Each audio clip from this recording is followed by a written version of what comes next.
Te doy la bienvenida a TOC Natural. Yo soy Paula y estoy súper contenta hoy y súper entusiasmada porque vamos a hablar de la microbiota, una palabra que vengo escuchando muchísimo en el último tiempo, de la cual se dicen muchísimas cosas también, pero que no termina de quedarme muy claro cuál es el real, ¿no? O la real importancia que tiene en el funcionamiento óptimo del cuerpo. Por ahí he escuchado que le llaman el segundo cerebro, o que es fundamental en el sistema inmune, que hay que alimentarla de alguna manera específica. Yo qué sé, son muchas las dudas que tengo, así que comencemos.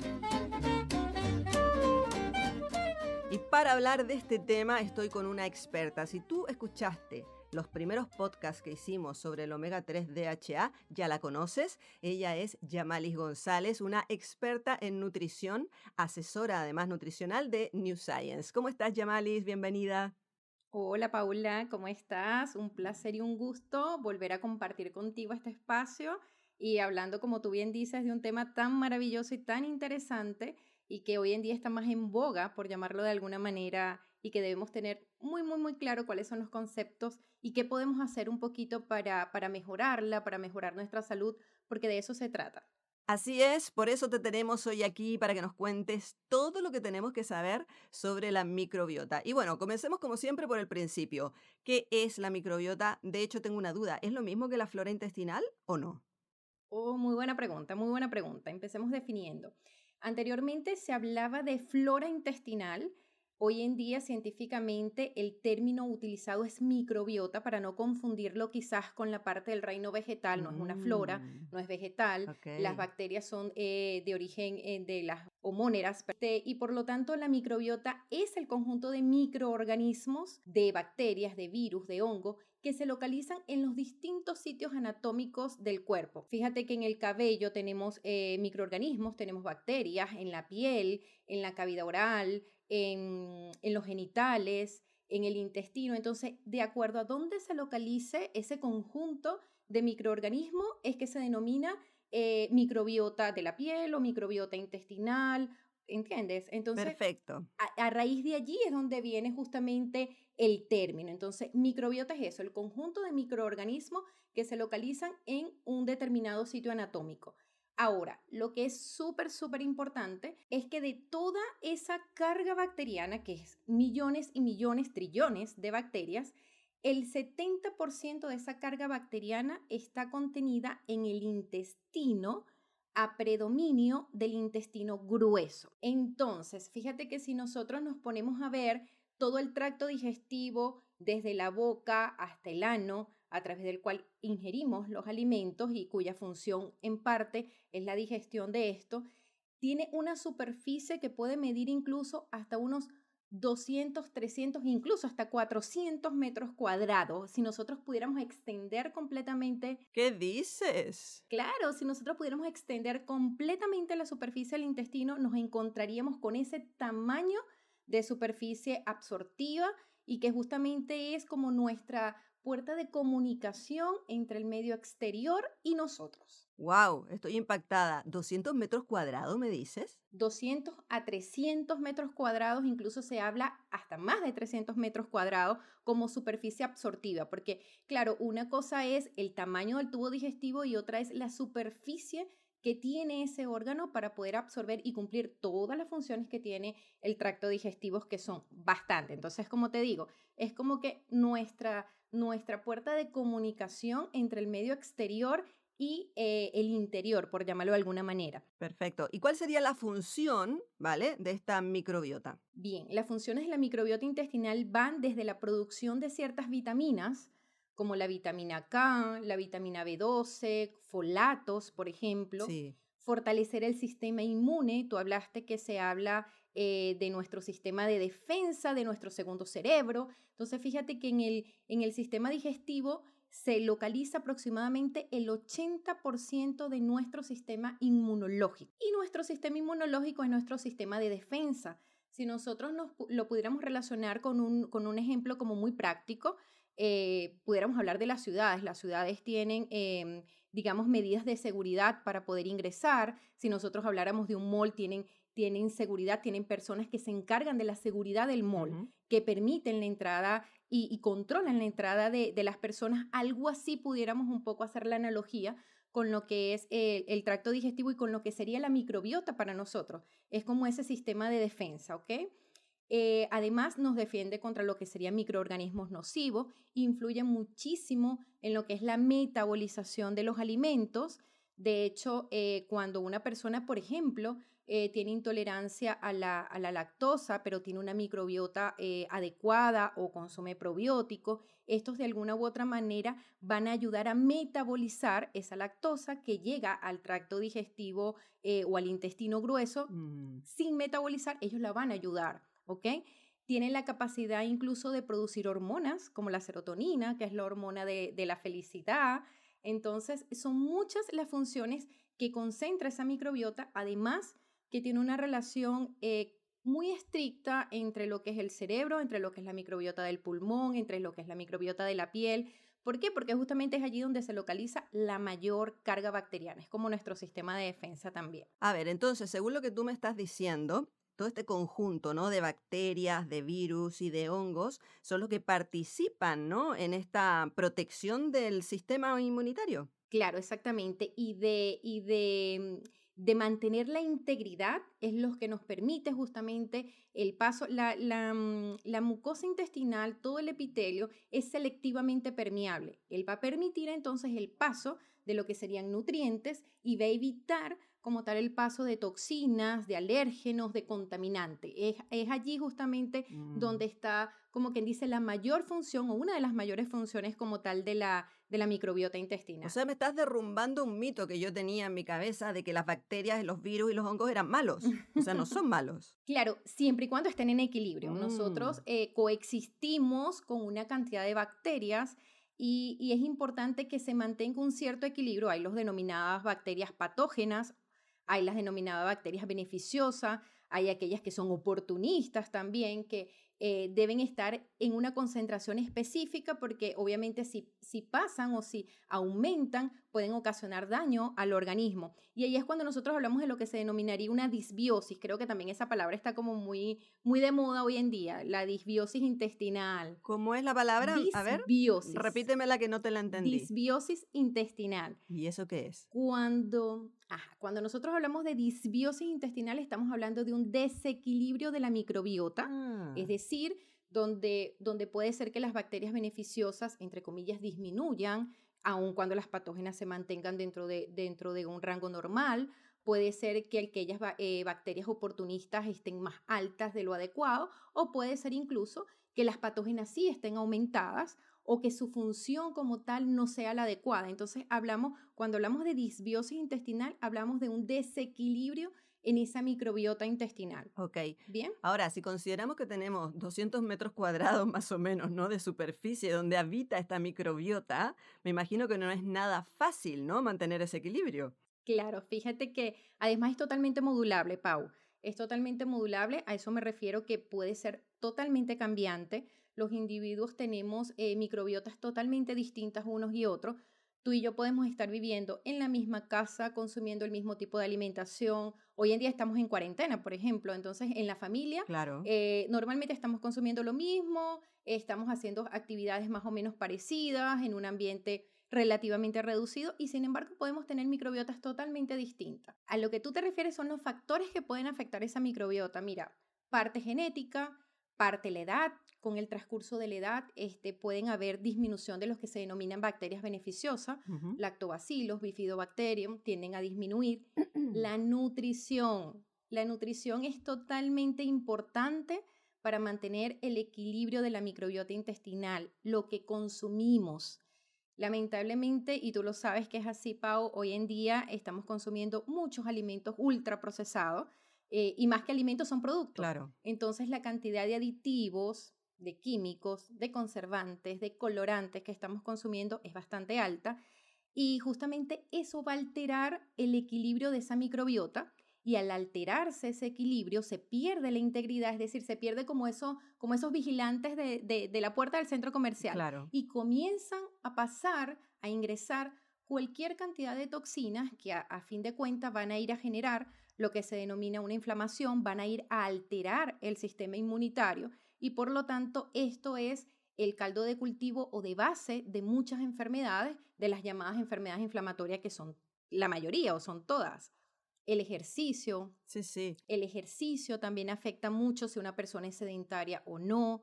El estrés terriblemente nos puede alterar la microbiota intestinal y hoy en día hemos visto tantos desequilibrios a nivel intestinal, justamente por todo el proceso que normalmente estamos pasando. Lamentablemente estamos en un nivel de estrés muy alto, con un nivel de incertidumbre bastante alta, y todo esto va a generar también cambios en nuestra microbiota intestinal.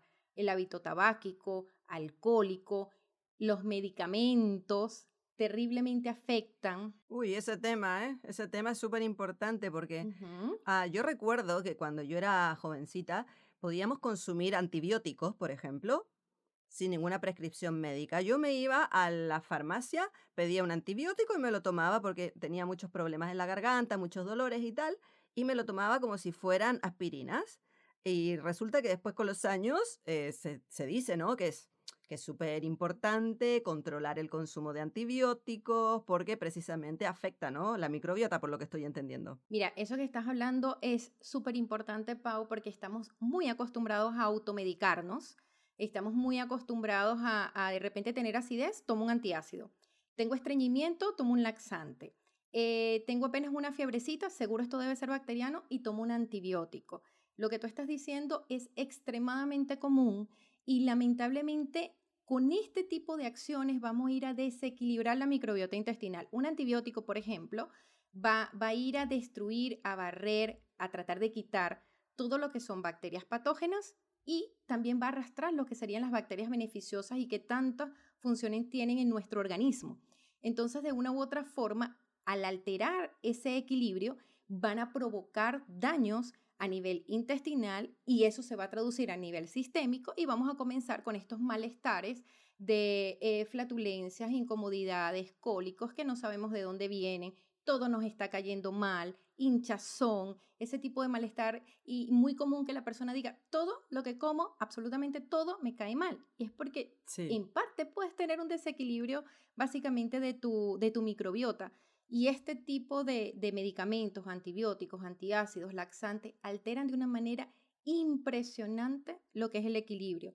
Se habla que se puede tardar en un año posterior a un tratamiento con antibióticos el regenerarse la microbiota intestinal, aún controlando los distintos factores con los cuales nos podemos ayudar. Por ejemplo, vamos a consumir una alimentación lo más saludable posible. Claro. Puede tardar incluso hasta un año. Eso es muchísimo. Wow. O sea, hay que pensárselo muy bien antes de consumir cualquier medicación, ¿no? Sobre todo sin prescripción médica, ¿no? Claro, y ahí también tocas un punto importante. Muchas veces, hasta, lamentablemente, hasta los mismos profesionales vamos a curar lo que sería el síntoma y no la causa. No se busca la causa realmente, Eso. qué es lo que está pasando. Y muchas veces hasta se le prescribe a una persona tratamientos con antibióticos y ni siquiera se le hace la referencia de posteriormente reconstituir esa microbiota y debe haber esa reconstitución si realmente la persona Así es. requiere este tratamiento con antibióticos, con antiácidos, etcétera. Así es. Generalmente se va a lo más fácil, entre comillas, ¿no? Porque a la larga trae más problemas que soluciones, ¿no? Claro, las emociones también afectan mucho. De eso te quería hablar porque es muy común, ¿no? Decir, estoy súper nerviosa, me duele la panza, me duele la guata, como decimos aquí en Chile. O me ha pasado algo mal y se me revolvió el estómago. O sea, hacemos, ¿no? En términos populares, muchas referencias a lo que es el sistema digestivo, ¿no? En relación a las emociones, sobre todo a las malas, aunque también a las buenas, ¿no?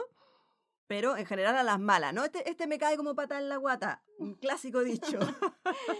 Cuando alguien te cae mal o algo te molesta y tal, siempre tiene relación con el sistema digestivo, ¿no? ¿Por qué? ¿Por qué es eso, Yamalis?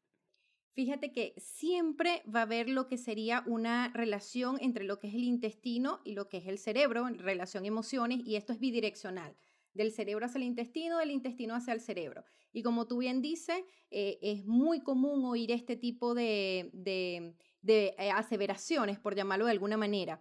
E incluso aseveraciones que son buenas. Por ejemplo, estoy enamorado, tengo maripositas en el estómago, por llamarlo de alguna manera.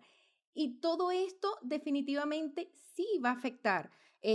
Hay momentos de estrés muy fuertes en los que nosotros vemos alterados nuestros hábitos normalmente evacuatorios. Y esto es justamente porque nuestra microbiota también se altera con el estrés, también se altera con las emociones, con problemas que podemos tener en nuestro trabajo, en las relaciones de pareja, en cualquier ámbito. Entonces, como bien dije anteriormente, son muchísimos los factores que definitivamente van a alterar ese equilibrio y lo van a reflejar a través de sintomatologías como la que estás diciendo.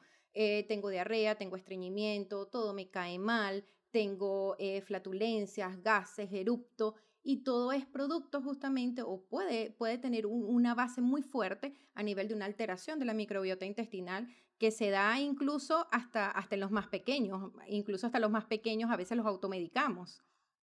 Eso te iba a decir, porque claro, el tema de la microbiota, me imagino que ya desde que estamos dentro del vientre materno ya está funcionando, ¿no? Claro, anteriormente se pensaba que el vientre materno era un lugar estéril completamente y que el niño iba a tener el primer contacto con microorganismos una vez pasara por el canal vaginal a través de un parto natural. Hoy en día se sabe que ya el niño tiene una relación con la microbiota de su mamá estando dentro del vientre materno. Eso es algo que ya está totalmente estudiado. Entonces, de acuerdo al equilibrio que pueda tener la microbiota materna, también es el equilibrio que puede tener ese bebé. Si la mamá sufre alguna infección vaginal, por ejemplo, si la mamá sufre algún tipo de infección a nivel incluso de la cavidad oral, como por ejemplo una periodontitis, va a afectar definitivamente al bebé. Y posteriormente, cuando nace, el tipo de nacimiento también puede afectar la microbiota que vaya a tener ese niño. Si nace por parto vaginal, Ah, sí. sí, va a tener justamente ese contacto con la microbiota materna que es beneficioso para el bebé si el niño es alimentado con lactancia materna. La lactancia o la leche materna, bueno, tú sabes que a mí me encanta el tema de lactancia materna. Considero que es un alimento insustituible y tú sabes que es así. Y a través de la lactancia materna Sí. se le pasan lo que serían anticuerpos, probióticos a ese niño y prebióticos también. Entonces, hasta el tipo de alimentación que vaya a tener ese niño también va a afectar el equilibrio de su microbiota intestinal, si tiene mascotas o no tiene, y si los automedicamos, obviamente, y lamentablemente las mamás caemos en ese error Mm. también. Una fiebrecita, antibiótico. Y siempre que vamos al médico queremos y necesitamos que le manden antibióticos porque eso va a matar todo lo que puede estar alterando a mi pobre bebé. Sí, eso es. Tenemos como poca confianza también, ¿no? En el poder de autorregulación del cuerpo o a través de las cosas que sí están a nuestro alcance, como la alimentación, lo que tú decías, ¿no? Claro, totalmente. O sea, como dije, la microbiota es modulable. ¿Cuáles son los factores en los cuales realmente yo puedo apoyarme para ir modulando mi microbiota? Oye, a través de la alimentación, a través de una nutrición, entre comillas, lo más saludable posible. No tiene que ser costosa, sino tiene que ser, por ejemplo, elegir alimentos lo más parecidos a la naturaleza. Ujú.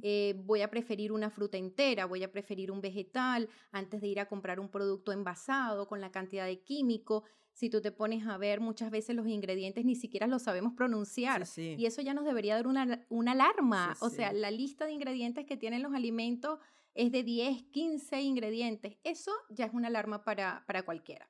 así es. Tú hace poco mencionaste lo que son los probióticos y los prebióticos. ¿Qué diferencia hay entre esos dos? Bien, mira, los probióticos que van a ir a mejorar o equilibrar esa microbiota intestinal, los probióticos se pueden definir como microorganismos vivos, son bacterias vivas. Ahora, que ingeridos en cantidades que son las adecuadas, van a ejercer efectos beneficiosos en la salud Ujú. que van mucho más allá de lo que sería una nutrición básica. De hecho, en el 2014 se hizo un consenso y se hablaba que para aplicar o para justificar el definir un producto como probiótico, se debería limitar a aquellos productos que contengan microorganismos vivos en cantidades adecuadas, de cepas definidas, Las bacterias tienen géneros, especies y las cepas deberían estar definidas y que puedan otorgar un beneficio para la salud. Entonces, resumiendo, los probióticos son bacterias vivas. Los prebióticos, que muchas veces se nos confunde el término y tienes toda la razón, los prebióticos son los que se denominan más bien como alimentos para esos probióticos. Son un Sí. tipo de fibra, y eso también es importante mencionarlo, no es cualquier fibra. Nosotros a veces estamos acostumbrados a decir, yo tengo un alto consumo de fibra, bien. No, no es cualquier tipo de fibra, son ciertas fibras solubles que están presentes en algunos alimentos, por ejemplo, en la cebolla, en los espárragos, en los plátanos, se encuentra este tipo de fibra soluble y esa fibra va a ir a alimentar, como quien dice, esos probióticos, esas bacterias que están allí. En términos simples, probióticos bacterias, prebiótico un tipo de fibra que va a ir a contribuir a mejorar o alimentar esas bacterias beneficiosas que están allí. Ujú. Y cuando hablamos de bacterias beneficiosas y de alimentar esas bacterias beneficiosas, am, ¿qué pasa con las bacterias que son malas, ¿no? Que son negativas para nuestra microbiota? Porque me imagino que hay positivas y negativas, ¿no? Claro, es lo que se denomina, lo que estamos hablando al principio de bacterias entre comillas beneficiosas, a bacterias que pueden ser patógenas, bacterias que pueden ser oportunistas como tal. Y efectivamente, algunas patógenas que pueden estar allí siempre y cuando se mantengan en un nivel adecuado, no hay un Sí. desequilibrio, no van a ocasionar daño. El problema es cuando ya hay un aumento de esas bacterias patógenas o una disminución de las que serían beneficiosas, en este caso lactobacilos y bifidobacterias, que es cuando se produce Vale. este desequilibrio. Los probióticos, por ejemplo, van a ir justamente, o la función de ellos va a ir justamente a desplazar estos patógenos, a quitarle, como quien dice, el lugar de esos patógenos e instalarse en el intestino. Quítate tú, que yo soy la que va a producir aquí beneficios para el organismo. Los probióticos además tienen la capacidad también de producir ciertos Ok. compuestos bacterianos que van a ir a matar esos patógenos, dependiendo obviamente la cepa de la cual estemos hablando, cambiar el pH, es decir, cambiar el ambiente de ese intestino e incluso neutralizar toxina. Entonces tienen distintos mecanismos de acción a través de los cuales pueden desplazar esos patógenos, inhibirlos, destruirlos. Ujú. Bueno, me imagino que hay que alimentar a estos probióticos, ¿no? Para que sean cada vez una masa más grande y más influyente a nivel positivo en nuestro organismo. ¿Cómo los puedo alimentar, por ejemplo, con la nutrición de cada día? Bien, uno, como te dije, teniendo alimentación en la medida de lo posible, lo más real, Sí, lo más parecido a la naturaleza, incluir esta fibra prebiótica, como dije, que es esa fibra soluble que está presente en ciertos alimentos, como los que nombré, espárragos, cebolla, ajo, plátanos. plátanos. Entonces, y por ejemplo, la papa también tiene prebióticos, pero allí también es importante dar un tips para consumir ese prebiótico, esa fibra soluble, esa fibra que realmente va a ir a alimentar mi microbiota intestinal, idealmente la podamos cocinar, la podamos dejar enfriar y obtener lo que sería un almidón resistente. Y ese almidón Ujú. resistente es el que va a ir a nutrir mi microbiota. Entonces, por eso te decía, no es Ah, solamente hablar de fibra, es hablar de un tipo de fibra que va a ir en pro de mejorar esa microbiota. La mayoría de los alimentos tienes estas dos fibras, tanto la soluble como la insoluble, pero esta soluble es la que por lo regular va a ir a alimentar mi microbiota, aún cuando cualquier tipo de fibra va a ir a beneficiar, si se aporta en una cantidad adecuada, mi intestino. La peristalsis, la motilidad, va a ayudar a que las evacuaciones sean adecuadas en cuanto a consistencia, a frecuencia, y eso efectivamente va a ayudar a mi salud. ujú, genial. Am, Oye, ¿y qué rol cumplen los alimentos fermentados? Que también he escuchado mucho acerca de los fermentados que son buenos, pero bueno, no me queda claro porque hay gente que los hace en su casa, hay otros que los compran hechos, el kéfir, por ejemplo, o la kombucha. Cuéntame un poquito sobre eso. Bien, estos alimentos fermentados forman parte de una alimentación equilibrada, ojalá formaran parte de una forma más presente, por llamarlo de alguna manera, porque no todo el mundo consume alimentos fermentados. El kefir, la kombucha, forman parte de ellos, forman parte de un equilibrio. Sin embargo, hay que tener muchísimo cuidado, sobre todo cuando los preparamos en casa de una forma artesanal.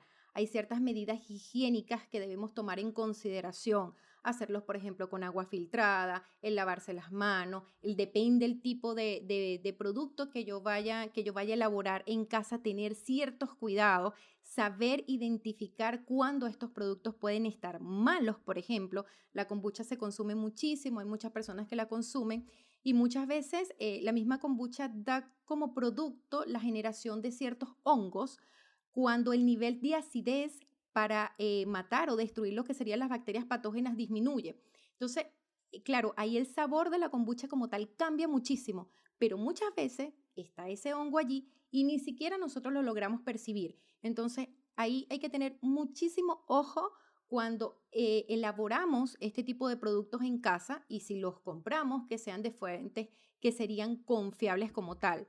El yogur es lo más común Ujú. que la gente consuma o considere consumir. ¿Y es bueno? ¿Es saludable? Mira, sí es bueno, sí es saludable, pero debemos tener muchísimo cuidado también porque en el mercado nosotros vemos una cantidad de ofertas de yogures impresionante. Entonces, no necesariamente el consumo de yogur va a estar atado a un equilibrio en cuanto a las bacterias que pueda tener. ¿Por qué? Porque si tú te pones a ver, volvemos a lo mismo. La cantidad de conservantes, de azúcares que puede tener es extremadamente alta. Fíjate que yo tengo una anécdota, mi hijo en algún momento necesitó un tratamiento con antibióticos y posteriormente a que vamos y ya terminamos el tratamiento con antibióticos, voy con una pediatra y ella me dice, bien, dale yogur y me recomienda un yogur de una marca súper conocida acá en Chile, que realmente cuando tú lees los ingredientes lo que tiene es azúcar, entonces por un lado puede ser que le estés dando un poquito de probiótico de bacterias beneficiosas, pero la cantidad de azúcar que le voy a dar va a ser peor porque va a ir a Es desequilibrar. peor, ¿no? Claro, es como si estuvieras limpiando la Claro, casa claro. y además ensuciando. Entonces, como que no es lo adecuado. Por esta razón es importante tener muy en cuenta estos productos cuando se consumen y sobre todo cuando se preparan de forma artesanal. Sí, yo me acuerdo que cuando era niña se comía mucho el yogur de pajaritos. Ujú, sí. Y la gente como que, ay, sí, mira, yo tengo pajaritos, mira, te voy a entregar un poco de pajaritos. De hecho, ahora se ha puesto un poco de moda de nuevo, ¿no? Porque por ahí he leído, no sé, en alguna red social y tal, ay, tengo pajaritos, bueno, no sé cómo le dicen ahora, pero yo le decía yogur de Sí, pajaritos, también se le dice. para hacer yogur. ¿Qué pasa con eso? ¿Es bueno, es malo? ¿Te corre los mismos Sí, peligros, ¿no? De lo que me estás contando con la kombucha, por ejemplo. sí, corre exactamente los mismos peligros, condiciones higiénicas adecuadas, el hecho de reconocer cuando puedan estar dañados, estar deteriorados, el seguir las normas realmente de buenas prácticas de manipulación de alimentos a la hora de hacer cualquier tipo de estos fermentados. Ojo, no estoy diciendo que son malos, forman parte de una alimentación equilibrada, pero debemos tener muchísimo cuidado con eso cuando los vayamos a hacer, realmente averiguar cuáles son todos los pasos que realmente debemos seguir y si los compramos que sean de una fuente confiable, así como cuando consumimos cualquier tipo de suplemento, que de hecho nosotras hemos hablado en oportunidades anteriores, por ejemplo, del omega 3. Entonces, igual, aquí sigue la misma línea. Ujú. Y hablando de suplementos, entonces, ¿puedo consumir los probióticos, a través de la suplementación? Sí, es importante, de hecho existen diversos productos en el mercado de suplementación probiótica y de suplementación prebiótica también, pero hay que tener también cierto ojo y cierto cuidado con estos productos, dependiendo obviamente la persona, cuál es el indicado para ella, por qué lo necesito tomar, cuál es realmente mi sintomatología y cuáles serían los atributos que debería tener ese probiótico. Por ejemplo, debería contener cepas totalmente identificadas. Yo necesito saber exactamente lo que voy a consumir. Entonces, las cepas que estén identificadas, que es como una nomenclatura, Ujú. son como letras o números que se colocan al lado del género y de la especie de esa bacteria. Y deben ser estudiadas con respecto a su beneficio para lo que es la salud y además ser resistente a todas las secreciones gastrointestinales. Una vez nosotros consumimos alimento o consumimos un suplemento, va a haber secreciones desde la saliva hasta todo el tracto digestivo. Entonces, esas cepas deben ser resistentes a esos ácidos. ¿Para qué? Para que puedan llegar al intestino, para que lo puedan colonizar. Claro, y no se destruyan antes, ¿no? Claro, deben tener además estudios de adherencia al epitelio o a la pared intestinal, básicamente porque no sirve de nada que yo dé un probiótico si no tengo la seguridad que se vaya a adherir a ese epitelio para que ejerza su acción. ¿Ok? Eso también es importante. Y además deben tener certificaciones que garanticen la seguridad. Son bacterias lo que estamos consumiendo y así como dije, cuando estamos haciéndolo de forma artesanal, si tú consumes un probiótico, idealmente debería tener una certificación que garantizara el contenido microbiológico, que no tenga bacterias que puedan ser patógenas, debería garantizar la viabilidad de esas cepas, no solamente que son resistentes, sino que van a estar disponibles para que puedan ejercer su acción también, pureza respecto a diversos contaminantes que pueden estar allí en ese probiótico, presencia de alérgenos también, si tiene lactosa, caseína, soya, gluten, em, incluso hasta que me garantice que realmente el contenido la cápsula se vaya a abrir y vaya a entregar su contenido. Entonces, certificaciones que tenga independiente, que me garanticen la calidad y la seguridad del producto sería ideal.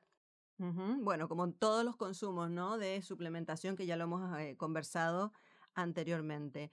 ¿En qué momento es adecuado tomarse el probiótico, por ejemplo? Bien, bueno, según indicación médica, muchos lo recomiendan en ayunas, fuera de los alimentos. En el caso de nosotros, obviamente, los estudios apuntan a consumirlo conjuntamente con la comida, siempre y cuando, como digo, garantice que sean resistentes a las secreciones gastrointestinales. Por lo Ok. tanto, antes o durante las comidas, se pueden perfectamente tomar el probiótico, efectivamente también verificando cuál sería la recomendación del fabricante. Ujú. Cuando dices antes, es que 10 minutos antes, media hora antes. Sí, sí, 10 minutos antes, perfectamente, o conjuntamente con la comida, se pueden consumir siempre y cuando te garantice que están resistentes a esas secreciones gastrointestinales, porque obviamente cuando consumimos alimentación, esas secreciones son en mayor cantidad, entonces me debes garantizar que ese producto sea resistente a ello. Entonces, que yo lo pueda consumir y obviamente la misma peristalsis te puede ayudar a ir colonizando ese intestino, que se da sobre todo cuando consumimos alimentación. Y eso tendría que aparecer en el envase, ¿no? Esa información. Sí, debería hacerle la recomendación el mismo fabricante, el mismo laboratorio que está ofertando el probiótico. Ujú. Bueno, nosotros en New Science también tenemos probióticos, para que lo sepan, y tienen todas las garantías de seguridad y de todo lo que ya sabemos, ¿no? Así es, tenemos dos productos, nuestra línea se compone de dos productos, el Probiotics Daily para uso diario y el High Potency para reconstituir esa microbiota de una forma rápida, producto luego del tratamiento con antibióticos, de viajes, por ejemplo, que también influye mucho en el cambio de la microbiota Uy, intestinal. A sí, veces eso siempre, viajamos. ¿eh? Sí, viajamos y definitivamente consumimos alimentos que no estamos acostumbrados a consumir o preparaciones, combinaciones de ingredientes que no estamos acostumbrados a consumir y eso también va a alterar la microbiota intestinal. De hecho, se denomina la diarrea del viajero, cuando una persona viaja de un sitio a otro y producto justamente de todo eso que consume se altera la microbiota intestinal. Entonces tenemos estos dos productos que perfectamente lo pueden ubicar en nuestra página web con todas las garantías de seguridad y con certificación internacional. Así es, newscience.cl, ahí pueden encontrar toda la información. A ver, entonces, vamos resumiendo. Yamalis, que este es un tema interesantísimo, podríamos estar hablando 3 días sobre él. Em, Así es. Así es, la microbiota entonces es, por lo que me está quedando clarísimo, importante, no, lo siguiente, para el estado de salud en general, ¿no? Claro, así es, Paula, lo estás resumiendo perfectamente bien. Con todas las funciones que cumplen el mantener el equilibrio de esa microbiota a través de una nutrición adecuada, a través de control de las emociones, porque nosotros podemos estar consumiendo todo el probiótico que queramos, pero si lamentablemente no Claro. controlamos otros factores, lamentablemente no va a ser lo adecuado. Entonces es eso, el llamado es al tratar en la medida de lo posible de alimentarnos bien, de realizar ejercicio, evitar hábitos tabáquicos, alcohólicos, eviten por favor la automedicación también, ese es un llamado que hacemos muchísimo para evitar alterar aún más la microbiota que ya por el estrés que vivimos la vamos alterando. Así es. Bueno, creo que nos ha quedado clarísimo la importancia de mantener sana la microbiota y de cómo hacerlo. Así que si tienes dudas, si se nos quedó algo en el tintero y quieres preguntarnos, también lo puedes hacer a través de nuestras redes sociales, comentar este podcast, compartirlo si te ha gustado y si te parece que la información que les hemos entregado es importante, ¿no? ¿Qué más, Yamalis? Bueno, entonces el llamado es a cuidarse, a reconocer cuál es el beneficio que tiene la microbiota. Esto es algo que está totalmente estudiado, son muchos los estudios científicos que hacen referencia a ello. De hecho, hoy en día la microbiota está siendo como que un punto importante y álgido para el tratamiento de diversas enfermedades y se está tomando como base para ellas. Entonces, no se sabe si es la causa o la consecuencia, pero definitivamente cuando logramos equilibrar la microbiota intestinal, nuestro sistema en general va a mejorar. De hecho, muchas veces hasta los tratamientos para depresión también se están estudiando y se está coadyuvando con el equilibrio de la microbiota intestinal. Entonces, ya eso nos debería dar un aporte para nosotros tener más presente esta cantidad de microorganismos Claro. con los cuales convivimos y que son tantos y ante la cual deberíamos garantizar que se tenga ese equilibrio a través de la nutrición. Y algo que me faltó decirte con respecto a los probióticos es que debe tener también potencia. Si es tanta la cantidad de bacterias con las cuales convivimos, coexisten con nosotros, ese probiótico también debe tener potencia, es decir, garantizar una cantidad de cepas altas, porque para lograr equilibrarlo, obviamente necesitamos esa cantidad. ¿Cuántas cepas serían lo adecuado? Dependiendo, pero por ejemplo, para reconstituir una microbiota posterior a un tratamiento con antibióticos, unos 50 billones de unidades formadoras de colonia sería lo adecuado. Para un uso diario, aproximadamente unos 15 billones aproximadamente sería lo adecuado. Va a depender un poco también de la persona como tal y de la necesidad particularmente de ese individuo. Vale, estupendo. Yamalis, como siempre, no tengo palabras para agradecerte por la información valiosísima que nos entregas cada vez que nos visitas aquí en este podcast. Mandarte un abrazo muy grande y nada, espero que nos volvamos a encontrar en un próximo capítulo. Un abrazo para ti, para mí más bien es un placer conversar contigo. Espero poder acompañarlos próximamente y nada, cualquier duda, consulta que tengan, con toda seguridad la pueden dejar y estaremos respondiendo entonces. Un gusto hablar contigo, Pau. Chao, Yamalis. Muy bien, si te ha gustado, como te decía, este podcast, esta información, compártela con aquellas personas que quieres. Si te ha gustado también, nos puedes calificar con muchas estrellitas. Puedes entregarnos, yo qué sé, tus comentarios, tus opiniones a través de nuestras redes sociales. Síguenos en Instagram y también en Facebook. Y nada, suscríbete al podcast porque así te vas a enterar cuando volvamos a subir otro Toc Natural tan interesante como este. Te mando un abrazo muy grande y alimenta tu vida, que es lo más preciado que tienes. Chao.